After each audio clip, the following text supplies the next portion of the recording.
क्षेम पूछे। और उसके बाद शंकर जी आते हैं अपने कुटिया पर। कुटिया पर आते हैं तो क्या पाते हैं कि पार्वती एकदम रूठी हुई है, रूठ करके एक कहीं जगह बैठी हुई है, एकदम अपने केस को खोल लिए जैसे माता केकई ने किया था। एक काली कलूटी साड़ी पहन लिए और वो पहन करके अपना बैठ गई कहीं। पहले होता था क्या कि शंकर जी के इंतजार कर रही होती है पार्वती जी आरती की थाल लेकर के कि कब मेरे स्वामी आए जो आरती करके अपने घर को ले जाऊं। और आज कहीं है ही नहीं, आवाज दे रहे हैं फिर भी नहीं सुन रही है। फिर खोजते खोजते खोजते खोजते गए दूर में तो देखे कि पार्वती तो वहां उल्टे मुंह करके बैठी हुई है। तो शंकर जी जब ये कंधा पर हाथ दिए तो एकदम तुनक करके उठ के बैठ गई, खड़ी हो गई और उनको शंकर जी को अनाप शनाप कहने लगी। बोले क्यों गुस्से में हो इतना? इतना गुस्सा तो मैंने कभी नहीं देखा तुम्हारे। बोले क्या आप बोलते हैं गुस्सा करते हो, ये करती हो?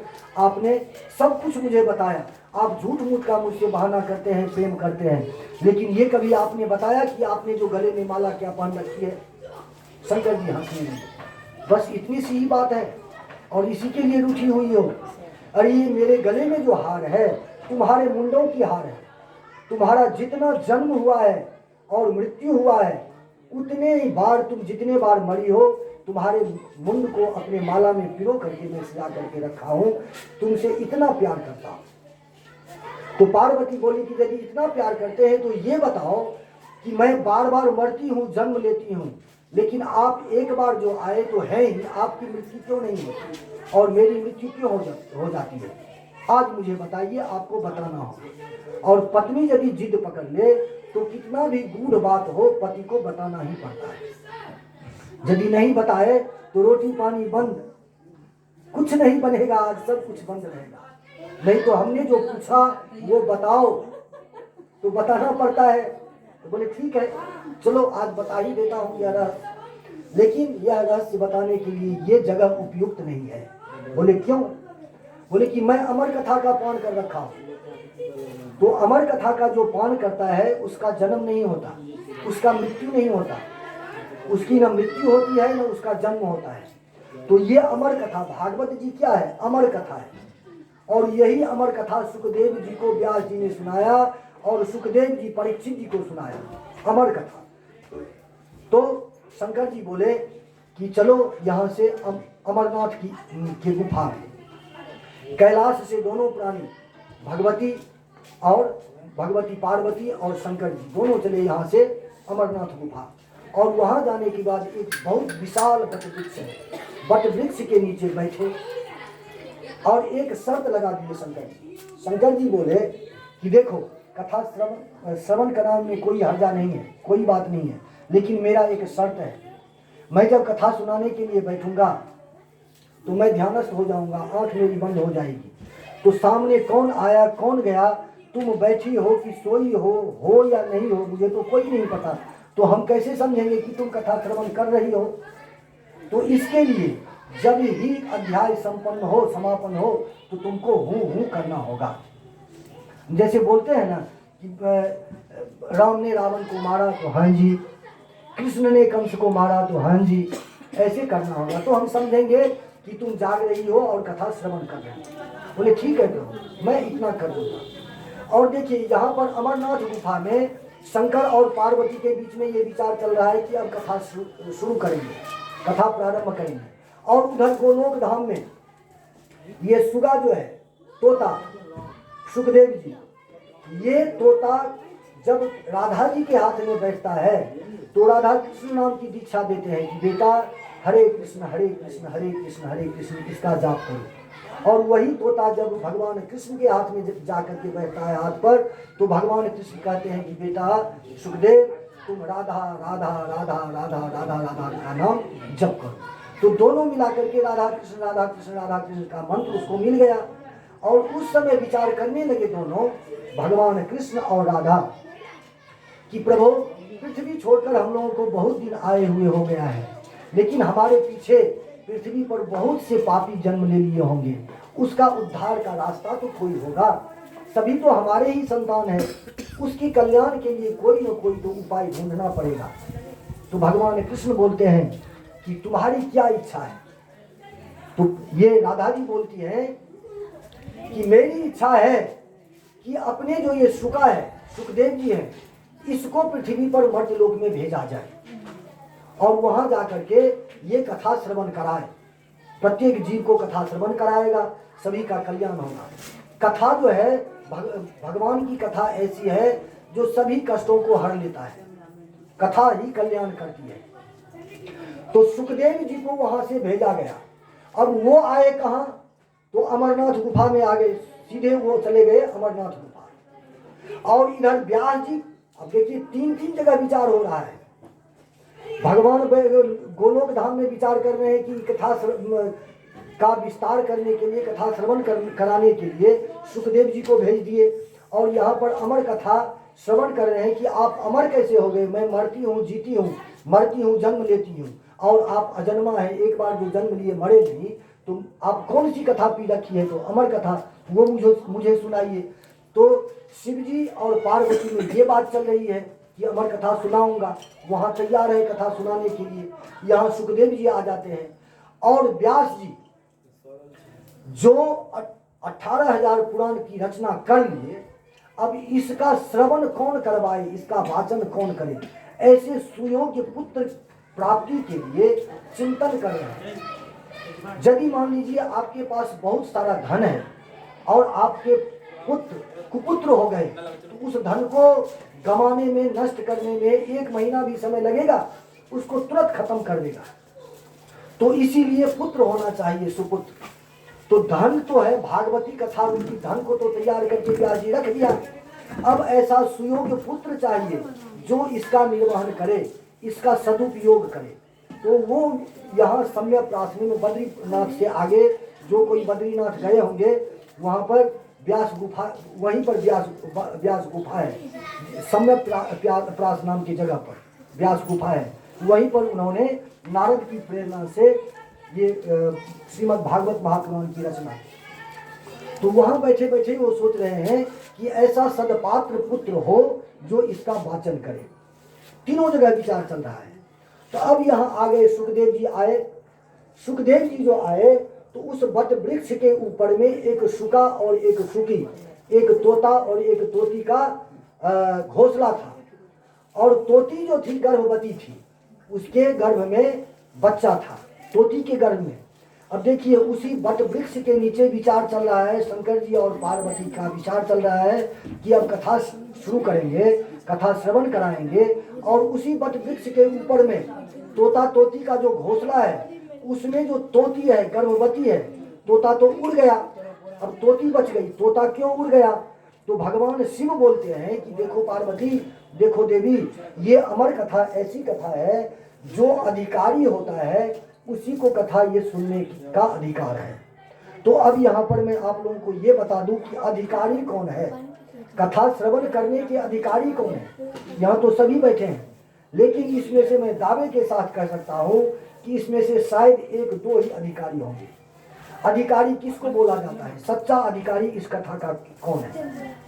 तो महात्मा में ही भगवान व्यास ने लिख दिया है कि विष्णु दीक्षा विहीना नाम न श्रावयेत भागवती कथा। जो विष्णु दीक्षा से विहीन है, बुरा न मानेंगे माता बहन, जो विष्णु दीक्षा से विहीन है उसको ये कथा श्रवण करने का अधिकार है ही। तो हे देवी, यहाँ पर हम जो आए हैं इस गुफा में, और ये जो वट वृक्ष है आसपास में बहुत ऐसे जीव जंतु हैं जो कथा श्रवण करने के अधिकारी नहीं है। तो ये कैसे होगा। तो पार्वती बोलती है कि प्रभु आपके पास तो ऐसा सुंदर डमरू है कि डमरू बजाएंगे, डमरू का जो निनाद होगा उससे सभी जीव जंतु भाग जाएंगे, तब कथा शुरू होगी। बहुत बढ़िया। तो भगवान शंकर ने एक बार डमरू बजाया, जितने भी जीव जंतु थे वो भाग गए। दूसरी बार डमरू बजाए और जो बचे खुचे जीव जंतु थे वो भाग गए। तब तक उस शुकी के पास वो तोता बैठा हुआ है, शुका बैठा हुआ है, दोनों प्राणी बैठा हुआ है। क्योंकि पत्नी गर्भवती है, पत्नी के पास कोई है नहीं, तो पति उसकी रक्षा कर रहा है। पति कौन है, तो सुगा, तोता, और तोती गर्भवती है। जब तीसरी बार उन्होंने डमरू बजाई तो वो तोता भी डर के मारे भाग गया और तोती भी अपने गर्भ को डर से त्याग करके भाग गई, दोनों भाग गया वहां से। और बच गया उस घोंसला में क्या, तो एक अंडा। अब अंडा तुरंत यदि निकलता है, उसको सेवा नहीं किया जाए तो अंडा सड़ जाता है। और ये विचार कर ही रहे थे कि अंडा को त्याग करके तोता तोती तो भाग गया। तो बोले कि प्रभु अब तो कथा श्रवण करें। बोले हाँ, अब कोई जीव जंतु नहीं है, अब कथा श्रवण किया जा सकता है। अब तुम ध्यान पूर्वक सामने बैठ जाओ और कथा श्रवण करो। कथा शुरू हो गई। कथा शुरू हो गई तो होते होते होते होते कृष्ण जन्म हो गया। अब 7वें दिन आ गया। सच्चिदानंद रूपाय विश्वोत्पत्त्यादि हेतवे तापत्रय विनाशाय श्री कृष्णाय वयं नमः। यहाँ से कथा शुरू हुई। और नाम संकीर्तनम यस्य सर्व पाप प्रणाशनम प्रणामो दुख समनस्तं नमामि हरिं परम। जब ये श्लोक बचा हुआ था तो एकाएक पार्वती की नींद खुली। अब पार्वती कृष्ण जन्म से पहले ही सो गई। अब देखिए, कथा में आकर के बैठने से कोई फायदा नहीं होगा। फायदा कब होता है कि कथा ध्यान पूर्वक यदि आप सुनेंगे तो कथा कान के द्वारा अंदर जाएगी और तब हमें वो कथा प्रभावी होगी। और जब ये कथा से ध्यान भटकेगा तो आलस्य आएगा, और आलस्य आने के बाद निद्रा देवी सवार होती है। तो निद्रा देवी जब सवार हो जाएगी तो हम सो जाएंगे। तो वही निद्रा देवी सवार हो गई। ठंडी ठंडी हवा चल रही थी। अब पार्वती जी को आलस आ गया। आलस आने के बाद निद्रा आ गई। निद्रा देवी सवार हो गई, पार्वती सो गई। खराटे मार मार करके सोने लगी। अब शुका जो उस महात्मी कथा सुनने के बाद वो जो फूट गया अंडा, अब उस अंडा से जो बच्चा पैदा हुआ था शुका, वो भी कथा सुन रहा था। तो जब पार्वती मैया सो गई तो शुका बोलता है, भगवान से प्रार्थना करता है कि हे प्रभु, अब मैया तो सो गई, और यदि प्रभु को पता चल जाए, भगवान शंकर को पता चल जाए कि मैया सो गई है तो कथा तो बीच में ही बंद कर देंगे। कथा तो हम श्रवण कर पाए और मैया तो सो ही रही है और कथा तो हम पूरी सुने नहीं। तो ऐसा आप कृपा करें कि मेरे अंदर मनुष्य की बोली आ जाए, जो मैं पार्वती मैया की तरह हूँ करूँ, हुंकार भरूँ, जो भगवान की कथा, आपकी कथा आगे चलती रहे और भगवान सुनाते रहे। बहुत बढ़िया। जब ये अंतिम श्लोक बाकी था कि नाम संकीर्तनम यस्य सर्व पाप प्रणाशनम प्रणामो दुख समनस्तं नमामि हरिं परम, तब जाकर के मैया की नींद खुलती है और हड़बड़ा करके उठती है। बोलती है, प्रभु क्या भगवान का जन्म हो गया क्या? तो शंकर जी बोलते हैं, क्या देवी तुम कहाँ थी? तो मैया बोलती है, प्रभु थी तो मैं यहीं, लेकिन क्या करूं, ठंडी ठंडी हवा जो चल रही थी, आप जो कथा सुना रहे थे ना, तो उस बीच में बाप बेटा नाती पोता, बाप बेटा नाती पोता, इसमें कथा में आता है 9वें स्कंद में बहुत सारा वंशावली है, वंशावली की चर्चा है। उसमें लगभग आधा घंटा इसी में वंशावली की चर्चा में ही निकल जाए। तो उसी समय हमको नींद आ गई, मैं तो सो गई थी। तो शंकर जी बोले कि जब तू सो गई थी तो हूँ कौन कर रहा था? बोले, प्रभु मुझे तो पता नहीं कौन हूँ कर रहा था। और ये हूँ तो कर रहा था तोता, और तोता भी सामने नहीं, उस वट वृक्ष के नीचे पीछे जाकर के कथा श्रवण कर रहा था। और ये है कथा का नियम, व्यासपीठ के पीछे जाकर के कथा नहीं श्रवण करनी चाहिए। जब भी कथा सुने तो अधिकारी जो श्रोता होता है वो सामने बैठ करके कथा सुनता है। तो ये तो चोरी से कथा सुन लिया। अब शंकर जी बोले कि कोई बात नहीं, पहले हम ये कथा को पूरा कर लेते हैं। अब जब तुम सो ही गई, अब देखिए किसी भी कथा की उत्पत्ति जो हुई है वो शंकर जी के द्वारा हुई है। अब यहाँ भी आपने सुन लिया कि इस कथा की उत्पत्ति शंकर जी के ही द्वारा हुआ है। और राम कथा में भी पहली कथा सुनाए हैं शंकर जी पार्वती को, सती मैया को। सती नहीं समझी तब उनको जलना पड़ा, जो आगे इसमें कथा आती है। तब पार्वती के रूप में हिमालय मैना की जब बेटी बन के आई है तो उनको अपने पूर्व जन्म की बात स्मरण है, तब हाथ जोड़ करके प्रार्थना करती है कि मैंने बहुत बड़ी गलती की थी, इसीलिए मुझे कथा सुनाई। तो भगवान शंकर ही कथा पहले क्यों सुनाते हैं? तो याभ्याम बिना न पश्यन्ति सिद्धा स्वान्तस्तथैव। तो जब तक श्रद्धा और विश्वास हमारे हृदय में नहीं प्रविष्ट करे तो हम कथा सुनने के अधिकारी नहीं हैं। मैंने बार बार नहीं बताया। तो इसीलिए शंकर और पार्वती दोनों कथा पार्वती को सुनाते हैं, राम कथा भी और कृष्ण कथा। तो बोले कि ठीक है देवी, मैं ध्यान लगा के तब देखूंगा। तो कथा पूरा करके और जब ध्यान लगाए तो शंकर जी के ध्यान में आया कि एक शावक शुक का बेटा जो शावक है वो चोरी से कथा सुन लिया है, जो वो अधिकारी था नहीं। तो अब क्या करें? तो भगवान ने नाटक किया और अपना त्रिशूल उठाया और त्रिशूल उठा करके उसके पीछे पीछे दौड़े और दौड़ते दौड़ते दौड़ते दौड़ते चले गए सम्मतरास बद्रिक आश्रम के आगे। कहाँ? कैलाश से आगे अमरनाथ, अमरनाथ से आगे हो गए, वहाँ बहुत दूर है अमरनाथ से बद्रिक आश्रम, और बद्रिक आश्रम से भी आगे है सम्यकप्रास नाम का जगह जहाँ पर व्यास जी का गुफा है। उस समय सुबह सुबह क्या हुआ कि व्यास जी चले गए थे गंगा स्नान के लिए। अब ये अरणी देवी जो थी, अरणी देवी नाम है व्यास जी की पत्नी का नाम। अरणी देवी जो सुबह सुबह उठ कर सो करके उठी और अपनी कुटिया से बाहर आई तो ऐसे किए और जम्हाई किए। जम्हाई में क्या होता है, जिसको बोलते हैं हम आप हाथी, उसमें मुंह खुलता है।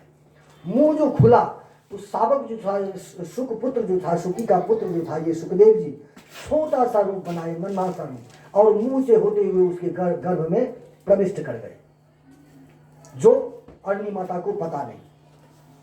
उसके बाद तो अब ये सम्यकप्रास ये व्यास जी के द्वार पर खड़े हैं त्रिशूल लेकर के, और इसके अंदर सुगा घुस गया है। अब किसी के घर में कोई यदि नहीं हो सामने तो प्रविष्ट बिना आदेश से नहीं करना चाहिए। शंकर जी ये सोच करके, ये आश्रम तो, ये गुफा तो व्यास जी का है और व्यास जी तो कहीं नजर नहीं आ रहे हैं, बिना उनके आदेश का हम इसके अंदर जाएं कैसे? और इसके अंदर तो हमको घुसना जरूरी है, क्योंकि एक चोर इस गुफा में घुसा है, उसको मुझे पकड़ना है, मारना है। ऐसा विचार कर ही रहे थे कि घर से पीछे से व्यास जी आते हैं। व्यास जी ने देखा कि आज सुबह सुबह मेरा तो भाग्य खुल गया, मेरे भाग्य का उदय हो गया। साष्टांग नमस्कार दंडवत किए हैं शंकर जी को, और तब हाथ जोड़ के पूजा अर्चना करने के बाद हाथ जोड़ करके खड़े हो गए कि प्रभु आपने बहुत बड़ी कृपा की, बताइए आपका पधारना कैसे हुआ, आपका आगमन कैसे हुआ। अब शंकर जी एकदम गुस्सा में कांप रहे थे, बोले कि हम ये कुछ नहीं सुनना चाहते हैं, तुम्हारे घर में एक चोर घुसा है, उस चोर को बाहर निकालो, मैं बंद करूंगा उसका। शंकर ये व्यास जी बोले कि आपकी कुटिया से एक चोर भागा है, भला आपकी कुटिया में क्या है? एक भांग घोटना है, बहुत से बहुत एक भांग घोटना, एक रुद्राक्ष की माला होगी, त्रिशूल डमरू, जो त्रिशूल डमरू आपके हाथ में है, हो सकता है बाघंबर कोई हो वो चुरा करके भागा हो। ऐसा कौन सा चोर है जो मेरी कुटिया में घुसा है? वो एक तोता है, तोता क्या चोरी करके भागा? तो अरे तुमको पता नहीं है, वो अमर कथा सुन लिया है, और अमर कथा सुन लिया है, वो चोरी से सुना है और आगे आगे भागा है, मैं उसी को मारूंगा। व्यास जी को बहुत हंसी आ गई, बोले कि प्रभु आप कहीं भांग तो नहीं खा लिए थे कथा शुरू करने से पहले? बोले क्यों? तो अब आप ये बताओ कि जो आपके मुख से हम आप ही बोले हैं कि अमर कथा का श्रवण कर लिया है, और अमर कथा जो श्रवण कर ले उसकी मृत्यु आपके ही हाथ से हो, क्या ऐसा संभव है? तो फिर आप क्या सोच करके आ गए कि मैं उसको मारूंगा? तब जाकर के इनको लज्जा आई है भगवान शंकर को, फिर वहां से वापस आए। अब समय बीतते गया, समय बीत रहा है, कुछ दिन के बाद गर्भ बढ़ने लगा। अब बताइए, किसी माता के गर्भ में 9 महीना यदि एक बच्चा रहता है तो वो परेशान हो जाती है, लेकिन जिस गर्भ में भगवान शुक 10 वर्ष रहे, एक आध वर्ष नहीं, एक आध महीने नहीं, 10 वर्ष गिन करके, उस माँ की क्या दशा होती होगी। और एक कथा आती है यहाँ पर, जो पूज्य डोंगरे जी महाराज के मुख से तो नहीं सुना, लेकिन उनकी कथा में है। डोंगरे जी महाराज बताते हैं सुखदेव जी का अवतार, कि जब भागवत महापुराण की रचना हो गई तो व्यास जी के मन में ये आया कि ये वाचन वही कर सकता है जो निर्लोभ हो, जो दिगंबर हो, जिसके मन में एक भी पैसा लोभ लालच नहीं हो, जो ब्रह्मचारी हो, वही इस कथा का वाचन कर सकता है। ऐसा सोच रहे थे तो एक बार ध्यान लगाया तो ध्यान में आया कि शंकर जी ही ऐसा है जो इस कथा का वाचन कर सकते हैं। लेकिन शंकर जी को हम उपदेश कैसे करें? उपदेश किसको किया जाता है? उपदेश किया जाता है अपने से छोटे को, चाहे अपने से बड़े भी जो हैं वो अपना कोई नहीं, अपना इष्ट नहीं है, अपना गुरु नहीं है। जैसे उम्र में आप लोग बहुत बड़े हैं हमसे, फिर भी मैं आप लोगों को उपदेश कर रहा हूँ। लेकिन तो यही है, वो तो मेरे प्रभु हैं, तो उनको मैं कैसे आग्रह करूं कि आप मेरे पुत्र बन करके आओ। तो ऐसा मन में विचार ही कर रहे थे कि शंकर जी का प्राकट्य हो जाता है वहाँ, और बोले कि ब्यास जी क्या आप सोच रहे हैं। तो ऐसी ऐसी प्रभु बात है कि मैंने कथा की रचना तो कर दी, ग्रंथ की रचना कर दी, लेकिन इसका जो वाचन करेगा तो कोई जो अधिकारी हो वही वाचन कर सकता है। मेरी नजर में तो ऐसा कोई नहीं है, आप ही मेरे ध्यान में आए, इसीलिए आपको याद किया मैंने। बोले ठीक है, क्या आदेश है मेरे लिए बताओ। तो बोले आपको मेरे पुत्र के रूप में आना हो। तो पुत्र के रूप में कैसे आए। तो उस समय में था क्या कि जितने भी ऋषि महात्मा थे प्रत्येक दिन ब्रह्म मुहूर्त में उठ करके स्नान पूजा करते और प्रत्येक दिन हवन करते थे। वो हवन करते थे, अभी तो हवन में अग्नि जो लाया जाता है, या तो कपूर से हम लोग जलाते हैं, या गाय का गोबर का जो गोईठा ठोका जाता है वो सूखा हुआ लाते हैं, उसमें कपूर डाल करके और अग्नि जलाते हैं, तब जा करके हवन करते हैं। लेकिन उस टाइम अभी भी होता है वैसा, अरणी से मंथन करके, लकड़ी का होता है अरणी, अरणी बोलते हैं उसी को, अरणी से मंथन किया जाता है, उसके जड़ में उसके मूल में रुई दिया जाता है, और उसको मंथन करते करते करते करते अग्नि का प्राकट्य होता है, उसमें प्रज्वलित होती है, उसी अग्नि से हवन किया जाता था। तो वही अरणी का जो मंथन कर रहे थे व्यास जी, तो व्यास जी का पसीना जो टपका वो अरणी पर जाकर के गिरा है। अरणी मतलब होता है अग्नि मंथन करने का यंत्र। और बीटिका देवी नाम है उनके पत्नी का। और यहाँ ये डोंगरे जी बता रहे हैं, ये मैं नहीं बता रहा हूँ। और डोंगरे जी को कलियुग का सुखदेव बोला गया है। जैसे मैं अभी कथा कर रहा हूँ तो आप लोगों से कभी कभी आंख भी मिल जाती है, लेकिन डोंगरे जी की जो कथा कहते थे उनका है, लिखा हुआ है उनके सुख सागर है उनके, वो जो है भागवत रहस्य, श्रीमद् भागवत रहस्य मेरे पास है, मैं उसको देखता हूँ कभी कभी। तो उसमें लिखा हुआ है कि उनकी आंखें जो टिकती थी सामने, ढाई बाण का मतलब होता है क्या, अढ़ाई बाण, एक बाण की लंबाई इतनी बड़ी होती है। अब इसका दुगना कीजिए, 2.5 गुना कीजिए, शायद वहाँ मेरी माता जी जो वहाँ बैठी हुई है वहां तक उसका नाप जाएगा। बस वही ऐसे नजर टिकती थी यदि आंख खोलते थे तो, नहीं तो आंखें बंद है, दोनों आंख से अश्रु प्रवाह हो रही है और कथा चल रही है। पूज्य डोंगरे जी महाराज, उनको कलियुग का सुखदेव बोला गया। एकदम दिगंबर वस्त्रधारी, एक धोती पहनते थे और एक धोती ओढ़ते थे। यदि मौका लगे मैं माता जी को दिखा दूंगा, उनको उन्हीं के घर में मैं रह रहा हूँ, उनका छवि जो है वैसे ही है, एकदम नंगे शरीर। तो ऐसा ये डोंगरे जी महाराज ने कहा है कि शंकर जी ही भगवान व्यास के पुत्र के रूप में अवतरित हुए। तो जब गर्भ में सुखदेव जी थे तो यातना कष्ट तो बहुत माता को हो रही थी। तो दोनों प्राणी जो बात करते थे आपस में तो बोलते थे कि बहुत कष्ट हो रहा है। व्यास जी से बोलती थी बीटिका देवी, अरणी देवी, ये क्यों नहीं बाहर आता है। तो जब ये दोनों बात करते थे आपस में तो गर्भ से आवाज आती थी क्या कि आप दोनों जो बात कर रहे हैं कि ये बालक बाहर क्यों नहीं आता है। तो मैया पिताजी मुझे डर लगता है कि इस गर्भ से निकलने के बाद जो ये माया है प्रभु की बनाई हुई माया, वो माया सवार हो जाती है। जन्म लेने के बाद कोई बच्चा क्यों रोने लगता है, कभी हम लोगों ने विचार किया है कि क्यों रोने लगता है। जब गर्भ में रहता है तो गर्भ को क्या बोला गया है, नरक बोला गया है। गर्भ में क्या है, मल है, मूत्र है, रुधिर है, मज्जा है, कफ है, पित्त है, यही सब गर्भ में भरा रहता है। और वही खा करके वही पी करके वो गर्भ का जो बालक है, जो शिशु है, वो जिंदा रहता है। कभी मैया ने तीखा खा लिया तो उस बच्चा को लगता है, कभी मीठा खा लिया तो वो लगता है। तो गर्भ में 100 नरक में जितना कष्ट होता है उससे भी ज्यादा एक गर्भ में कष्ट होता है। तो गर्भ में जब बच्चा रहता है तो भगवान से प्रार्थना करता है, गर्भ में बच्चा रहता है तो उसके पूर्व 7 जन्म की बात याद रहती है कि मैंने ऐसा किया, ऐसा किया, ऐसा किया, भला किया, बुरा किया। तो भगवान से हाथ जोड़ करके प्रार्थना करता है कि प्रभु जल्दी मुझे इस गर्भ से निकालो, जो मैं आपका भजन करूंगा, आपकी पूजा अर्चना करूंगा। लेकिन जब गर्भ से निकलता है तो क्या बोलता है, कहाँ कहाँ कहाँ कहाँ मैंने बोला, सारा किया हुआ वादा जो है वो भूल जाता है कि मैंने प्रभु से क्या वादा किया था, क्या प्रतिज्ञा की थी, वो सब भूल जाता है। इसीलिए बच्चा रोता है।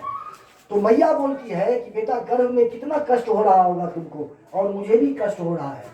तो बोले कि मैया दुनिया में आने से जो कष्ट होगा, उस कष्ट से गर्भ का ही कष्ट अच्छा है। तो एक दिन व्यास जी बोले कि बेटा मैया को बहुत कष्ट हो रहा है, तुम बाहर आ जाओ।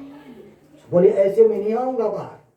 जब मायापति श्री कृष्ण नारायण आकर के मुझे बोल रहे कि मेरी बनाई हुई माया का असर तुम्हारे ऊपर नहीं पड़ेगा, तभी मैं गर्भ से बाहर आऊंगा, अन्यथा नहीं आऊंगा।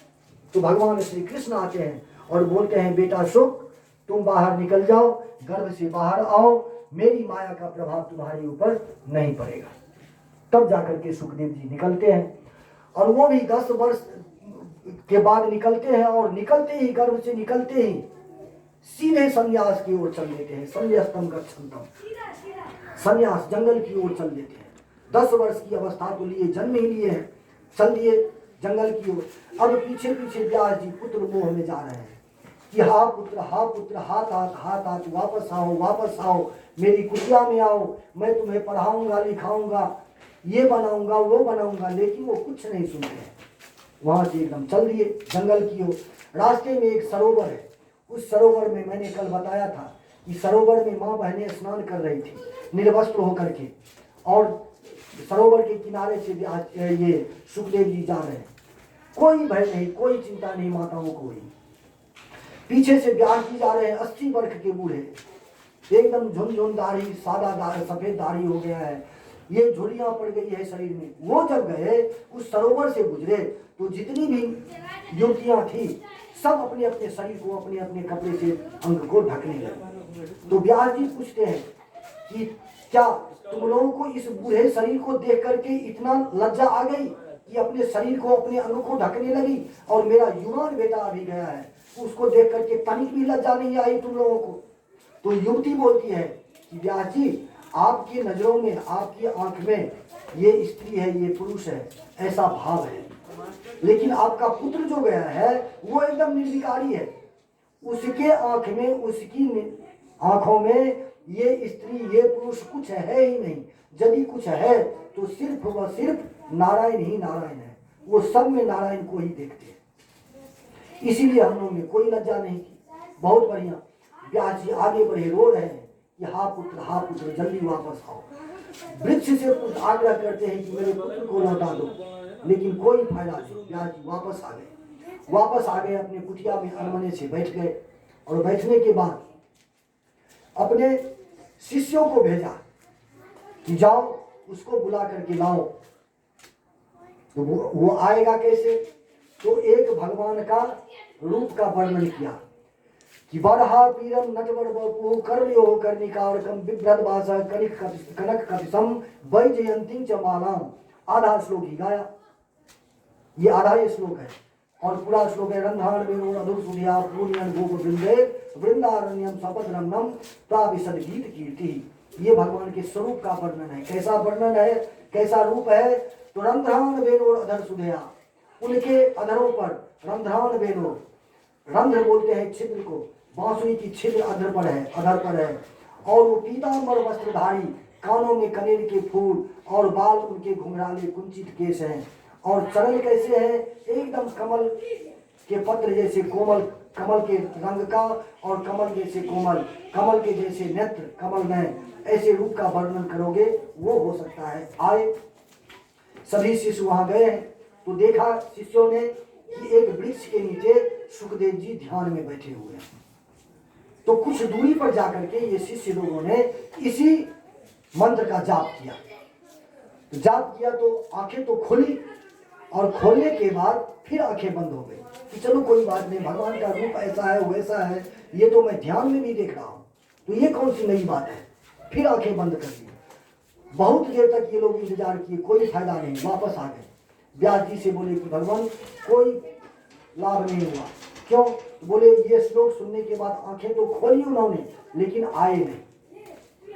तब उन्होंने उस दिन दूसरे दिन दूसरा श्लोक दिया। दूसरा श्लोक क्या दिया?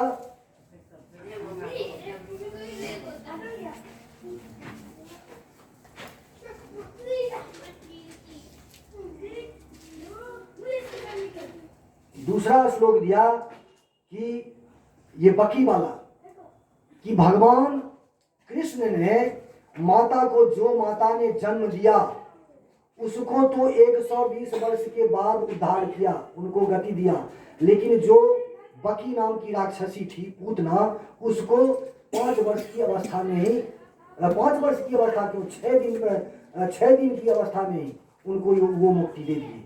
तो ऐसे कृपालु भगवान है।